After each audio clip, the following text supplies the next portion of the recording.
what we're going to do next, that's really quite important to us, is think about the kind of trainers, the kind of influencers and leaders that you have seen where you've gone, wow.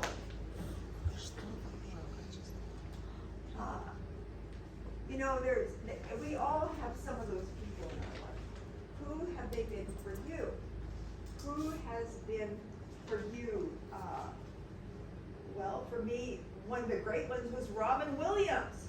Did any of you watch Good Morning Vietnam? And Robin Williams is out there. He's playful. He's evocative. He's genuinely present with people. Another one has been Martin Luther King. Who ever listened to Martin Luther King and his speeches on what it means to be a human being? I have a dream, he said. He continued and he widened it, deepened it. And I was like, I dreamed with him. So who for you have been the trainers that if you were to model them, they brought in qualities that you want to stretch in yourself? See, Robin Williams stretched my humor.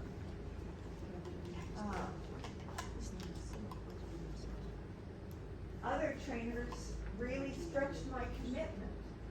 And they really did. I've been touched by Nelson Mandela, touched in such a deep way by people who were and showed and demonstrated that inner power. So think of who you might model, or write it secretly on your paper. Who are some of the people from your life who you said wow to? They might be people who are public speakers or publicly known, like the ones I mentioned. But I also had a couple of teachers in my life. And I could say their names, but you wouldn't know them. They were important to me. So we started that process really a few minutes ago by looking at what we want to leave the room with. Did any of those people have these qualities that you want to build in yourself?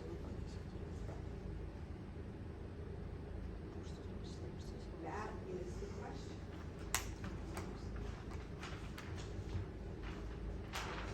Now, when we see presenters, strong presenters, they have some very specific qualities.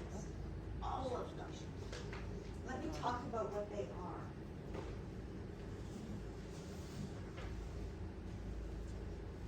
And I'll put it on 4 quadrants, because 4 quadrants are very interesting. They represent how we show up in the world, physically, relationally, with our intention and future mind, and our deeper meaning.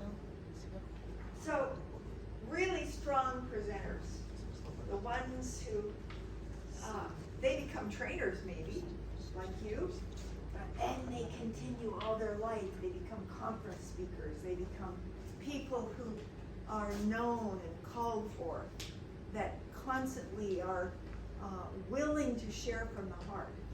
What they do is they love their audience. They get to know people. They love the people they're talking to. They love the people in the room right now. Get inspired by them. See them. Are you willing to, as a trainer, open your heart and love people? That's the big question. And as they do that, what are they showing? Well, they're showing, several of you wrote the word, the willingness to trust their own intuition. They trust that they can address those people with value. trust they've got something to give of real value. Now, we sometimes call that strength. It's not about yourself, it's not all the things you've learned. It's actually what comes through you. Trusting your intuition to speak what these people are wanting and needing and showing and requesting. So trusting intuition means inspiration. So strong trainers trust themselves that they will connect, that they will really genuinely allow what needs to be said to be said. Oh, sure. Well, see, there's different kinds of confidence. So there's confidence, for example,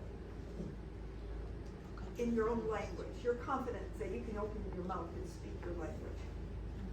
We don't have any problem with that, because we practiced over 10,000 hours of our own language before the age of 4. So that's one kind of confidence. But there's another kind of confidence, and that's about being human.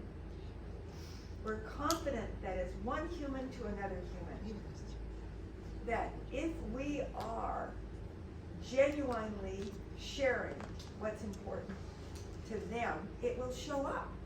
They'll ask the questions that make it available. We'll connect in such a way. So it's trust, it's intuition, and it's inspiration.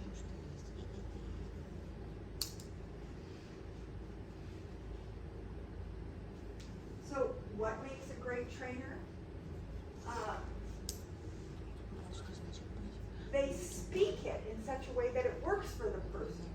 If they're in a business context, they'll speak it logically, procedurally. Steps 1, 2, 3, and 4. This is the mapping of it. This is how you can chart it, etc. So they'll begin to build it in the context that people want. But they will build it for that group.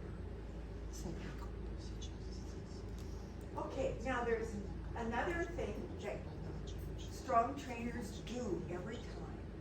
They physicalize it. And that's one of the difficulties with the internet, isn't it? Yeah. See, we see each other on a flat screen, and usually people are sitting. I just broke my foot 6 weeks ago. I'm out of the boot. I'm actually walking again.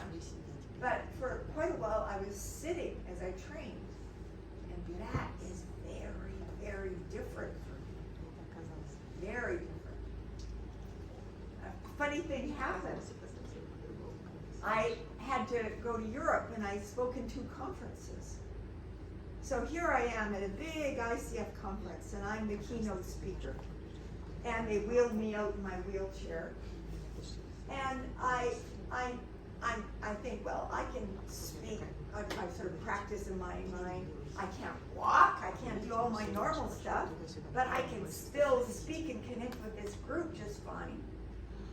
And then they give me my clicker. I didn't know I was going to be the one holding the clicker for the PowerPoints. There were some. Okay, that's fine. I can click. And then, guess what? In my other hand, they put a microphone.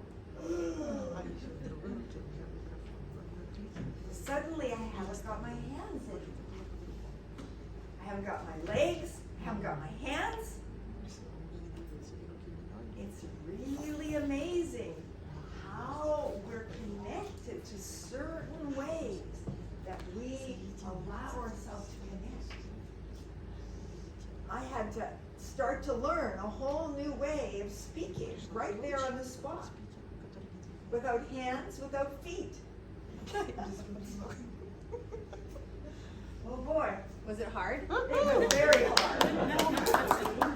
Very, very hard for me. And frankly, I didn't think on a scale from 1 to 10, I thought I maybe got to 5 or 6. But that's because I usually use my hands to be engaged with people. So our bodies are important. Use your body. So physicalize.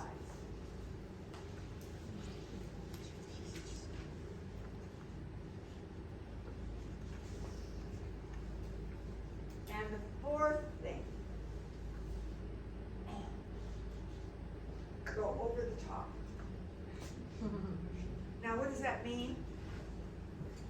You don't want to look too exaggerated.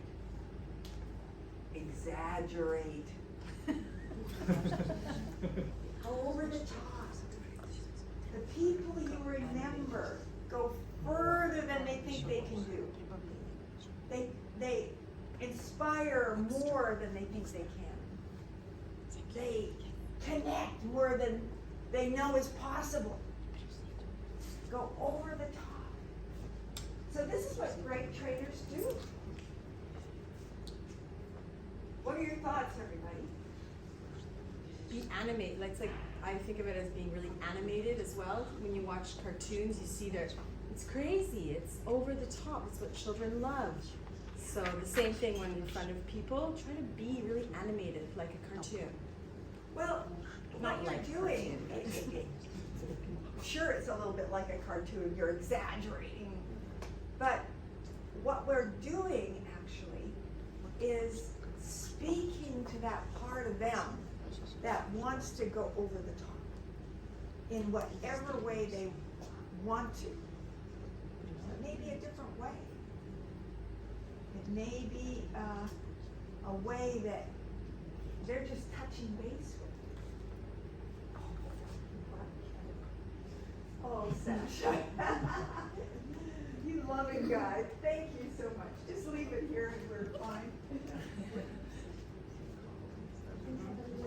But Tum and Sasha are asking me, what do you want? And I said, well, you know, pot of tea maybe. So everybody, we can all use that kettle. If you have a thermos, anything like that. And I think you can get them in the little town too. Thank you. Did you know that there's a town 15 minutes down the road, motorbikes across the street, buses or taxis, not very expensive, and so you can get what you need. Okay, so we're talking about great presenters. Now, in a moment we're going to do an exercise, but I want to ask you, if you're modeling that person that you just thought of in your mind, how do you do it? See, I'm a modeler. What does it mean to model someone? It means to step into their shoes and as if you could be them. And that can seem a little outrageous. I don't want to walk the way that person necessarily walks. But I do want to model certain inner qualities. Now, what do we find that we can really, really usefully develop in ourselves? What do great presenters do if you're modeling someone? Well, first of all, where do they have their attention? Where does a great presenter have their attention? On everybody, as much as they can. They are looking at the whole room. They do sweeping eye connections. When I was first learning to even be in front of a group at all, my gosh, I remember the first time or two, I had a little pack of notes, and they had a podium up there, and I had a room full of people, and I had my little notes, and you know, I was going to go on pretty soon. It was like, oh my gosh, there's actually 25 people. Okay, and then they call your name.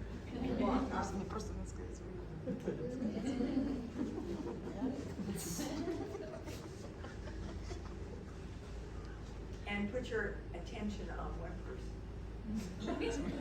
Hello, everybody. I'm Merilin Atkinson, and I'm here to talk about and they just look at one person. Now, that as long as that person's smiling, fine.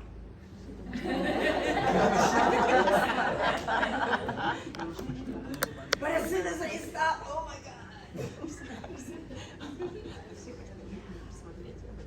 So, as you start training today, and you will in a few minutes, sweep your gaze over everybody. And if you've got 4 people in your group, which you may have, allow yourself to see 25. Okay? Really widen your scope. That's what a great trainer does. So start right at the beginning by doing that. You don't have to wait. It's easy to start. Now, the second thing that they do, really, really important, is that where do you think they put their vocal attention? See, if their visual attention's on the whole room, where's their vocal attention? Their sound attention, their hearing attention. Same. You're right. Their attention is on the sound of their own voice. You may say, what? The sound of their own voice? Why? Well, see, they're noticing that the place they can actually make a difference is with their tone of voice. Now, this is really interesting because when you're talking, who does the talking? Are you thinking of every word? No. See, you may have notes. I always bring my notes. But that doesn't mean I stand here and read my notes to you.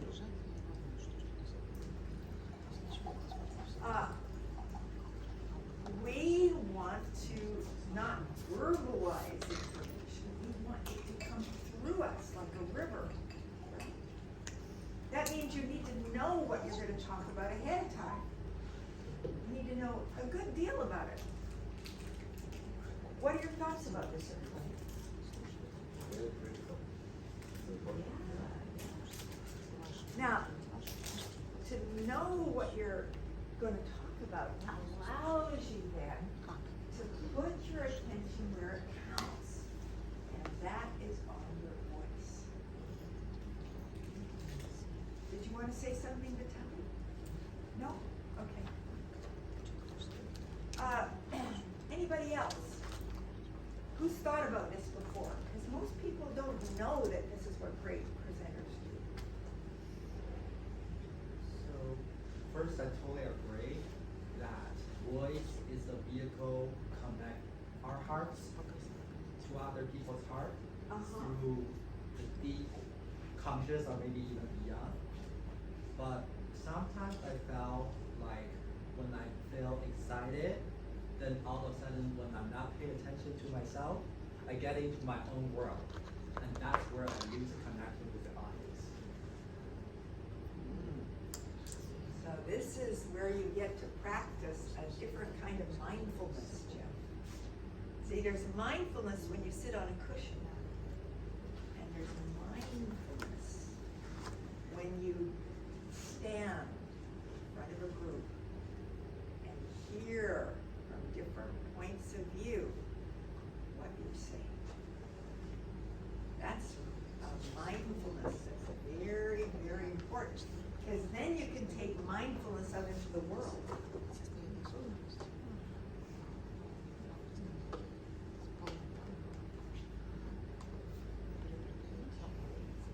So we're getting to the heart of the matter here. What do great trainers do? They keep their attention on the room. They listen to the sound of their own voice. And how do they put attention physically? Where does their physical attention go? On the body. Guess what? Everybody says that, by the way. they don't put attention on their body. In fact, their body and their tone get connected. In other words, they have no attention on body. Until somebody puts a microphone away.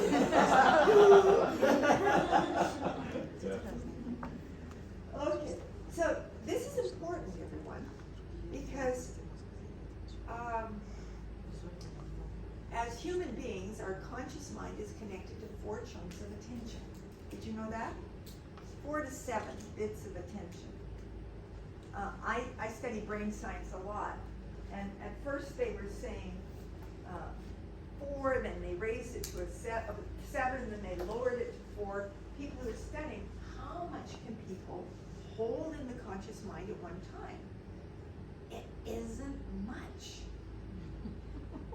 It isn't much. And that's why people get fearful when they come into a room and they're going to be a public speaker. Because they say, now what am I going to talk about? I don't know. And they don't at that moment. Because they're not the one that's going to be doing the talking. Do you understand that? It's your unconscious mind that's talking, not the conscious mind. The conscious mind is a little bit like a periscope for a submarine. You know what they're like? They go up above the surface of the water, and they've got a tiny little viewpoint. And you can move the viewpoint around. But that's all you see. And there's a huge 360-degree expanse of water going out further and further. But all you've got is this. That's what we have as trainers. And it's always that way. I don't walk into this room and suddenly I've got 360 degrees. Never. I've got 4 chunks, always. And I wake up in the morning on the day I'm going to train and say, oh, what am I going to train today? Just like you. And I have notes. I review my notes. Because my unconscious mind, especially as I get older, forgets details. We need to know that we're not the ones who are going to do the talking. And great presenters know that. They trust that when they go in front of that room and they connect, that from inside, something much bigger than that periscope will do the talking. So we have no attention on our bodies. Our bodies actually connect with our voice. Our arms and legs become part of our voice. Have you noticed that about yourself? That Yes. when you talk, some countries more than others. There's no French people here right now. Well, sort of. I'm sort of French. But gosh, I was once in a taxi cab with this French taxi cab driver, and I don't speak French very much. And he gets a telephone call that's an important one as he's driving down the freeway. And he gets angry. And I'm saying, I want him to hold on to the steering wheel, and he's talking away. And I can't speak to him and say, so we need to notice that our gestures link to our tone. Okay, so modeling great trainers, where do you want to start? I suggest we start with tone of voice. And we're going to do an exercise where you will shift your tone of voice about 5 times as you talk about something that is, you know, it can be something really simple, like what you had for breakfast this morning. Or an incident when you were flying here, except for you. Did you drive? No, I flew from Bangkok. Oh, did you? Okay. So find something where you can talk about something really simple. And this time, alter your voice at least 5 times. So somebody give me a topic quickly. Something about my trip or my breakfast or my evening last night or anything like that. And I'll talk. Your evening last night. What? Your tea. My evening last night. Well, I went to town in a taxi with several of the people in the other group. My dear friends who I haven't seen. Oh, so good to see you. Off we went, and we drive into the town. Have you seen the towns? They're all wires. I've never seen so many wires in my life. I mean, black wires everywhere, black wires. And it's like, oh my God, are these people ever connected? What? They connect us through the wireless. And he stops in the middle of the town, says, okay, get out, ladies, this is the center of the town. We sit there and look at each other. Because all there is a few stores, all covered with wires. What would you do? But Sarah, one of our trainers, said, can you take us to the beach, driver? To the beach. Okay. Down a little road he goes, down the road. Oh, a different world. A different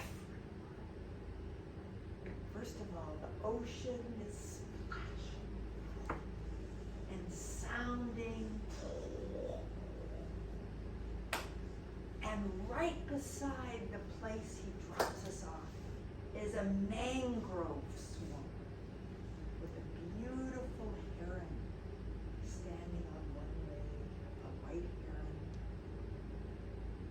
and plants, mangrove. Do you know what a mangrove swamp is? It's all leaves. It's beautiful. Beach, everybody.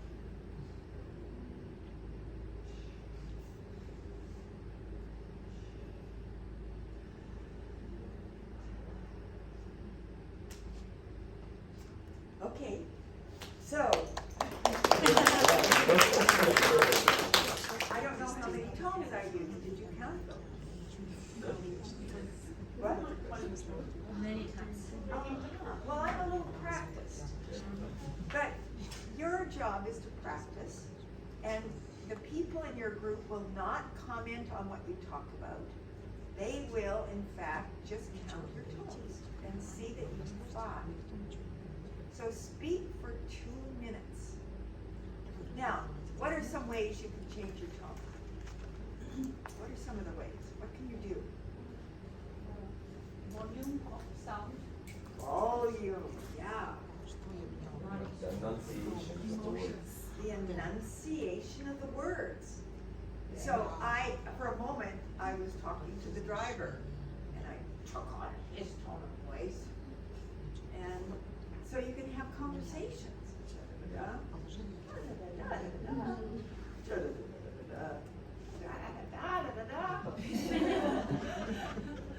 so you can change tone that way. What else can you do? Is it also about the bass? Yes. Slow. Merilin. I don't know the word in slow in Chinese. What is it? Ma. Man.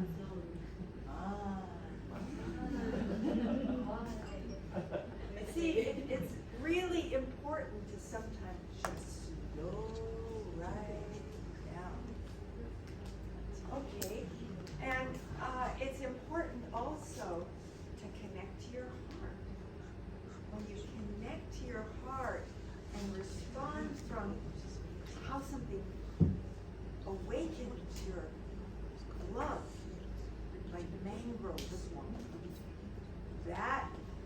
shows in your voice, doesn't it? Okay, so we're gonna get into groups of 3. And I know we're not taking a break very much here, but take 5 or 8 minutes outside or in the room in the middle or wherever you want to be to stretch, and then form a group of 3. If you're needing a certain language, find a couple of those people. But you're going to take half an hour for this exercise. This is what you're going to do. Each one of you has 5 minutes for round 1. And tell a story about anything like I did that's just a recent experience. And it could have been just as interesting for what you had for breakfast, just as interesting as walking down to the beach, you know, anything. That's 15 minutes between you all. And as you do it, you'll have about 3-4 minutes to tell your story, and then they can notice your tone of voice and fill you in on what they noticed about your voice tonality. You can whisper, that's an easy one. Okay, now, second round, do it again, but this time talk about something relevant to you. Maybe what your purpose is in being here. Speak. Спасибо, I asked you Виталий. earlier to Люблю speak тебя. about that. But if you can, just speak about it again and give it an example or 2 of what you want to lead with, who you're going to talk to, and even a demo of what it's going to be like if you do that. So 5 minutes per person in a group of 3. And again, change your voice at least 5 times. Now, it's that 2 minutes of that may be talking about what you learned and getting a little feedback. You can talk for 3 minutes, but we're giving you half an hour for the whole thing. So you can practice, stretch, learn from each other. Many different tonalities in this room, and many different skill sets and levels in this room. Merrilyn, is this exercise in our book as well? I think it may be, Okay, thank you. but you can take a picture anyway. Yes, page 11. Page 11, did you say? Something like Yes, I that. believe so, the play exercise. Yeah, most of it's in your book. Okay. I haven't had a chance because they cut the book down because it's only half the course, and I'm just noticing what they did. Okay, so you can go anywhere around. Did you say we're taking a break first or just going straight? 5 into groups? minutes, it's just a short break Okay.